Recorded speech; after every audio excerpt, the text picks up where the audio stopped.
గారు మాట్లాడతారు. Thank you.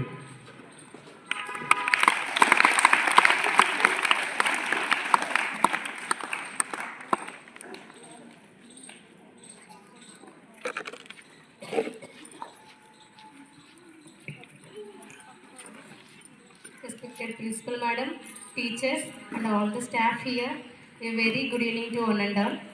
My name is Madhuri. I came from Swachandra Corporation and I working as IEC coordinator for Swachandra Corporation. So మీకు every third Saturday మీకు ఇలాంటి programme జరుగుతుందమ్మా Swarnandhra Swachhandhra నుంచి. So ఈ మంత్కి వచ్చేసరికి ఆ థీమ్, ఈ నవంబర్ మంత్ థీమ్ ఏంటంటే పర్సనల్ అండ్ కమ్యూనిటీ హైజీన్ అనే థీమ్ అనమాట. సో నేమే ఇండికేట్ చేస్తుంది మనకి పర్సనల్గాను మరియు కమ్యూనిటీ వైజ్ మనం హైజీన్ అనేది మెయింటైన్ చేస్తూ ఉండాలి. ఫస్ట్లీ మన హైజీన్ అంటే ఏంటో తెలుసుకోవాలి. Hygiene means to keep our cells and hour surroundings clean. మన వ్యక్తిత్వంగాను మరియు మన పరిసరాలని శుభ్రంగా ఉంచడాన్నే శుభ్రత అని చెప్తారు. సో అసలు మన హైజీన్ అనేది ఎందుకు మెయింటైన్ చేయాలి, ఈ హైజీన్ మెయింటైన్ చేయడం వల్ల మనకు వచ్చే యూజెస్ ఏంటి అనేది ఏంటంటే, హైజీన్ అనేది to prevent diseases for hours and others కూడా. మనల్ని మన చుట్టుపక్కల వాళ్ళని డిసీజెస్ నుంచి ప్రివెంట్ చేయడానికి యూజ్ అవుతుంది. ఈ హైజీన్ అనేది 2 వేస్గా డివైడ్ చేశారు. One is personal hygiene and second one is community hygiene. So personal hygiene means మనం డైలీ బాత్ చేసి స్కూల్కి రావాలి, క్లీన్ క్లాత్సే వేర్ చేస్తూ ఉండాలి, అండ్ బ్రషింగ్ చేసుకుంటూ ఉండాలి ట్వైస్ ఏ డే, నెయిల్స్ అనేవి ట్రిమ్ చేసుకుంటూ ఉండాలి, అంటే క్లీన్గా మెయింటైన్ చేస్తూ ఉండాలి.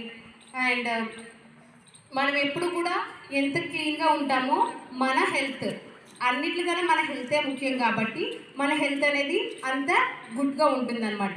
సో ఈ పర్సనల్ హైజీన్ మెయింటైన్ చేయడం వల్ల మనకు వచ్చే యూజ్ ఏంటంటే, మన ఫిజికల్గాను మెంటల్గాను క్లీన్గా అండ్ హెల్తీగా ఉంటాము.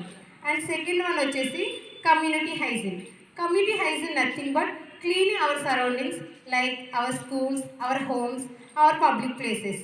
మన స్కూల్స్లోను, హోమ్స్ దగ్గర, ఇంటి దగ్గర కూడా క్లీన్గా సరౌండింగ్స్ మెయింటైన్ చేస్తూ ఉంటేనే మన కమ్యూనిటీ అనేది హైజీన్గా ఉంటుంది.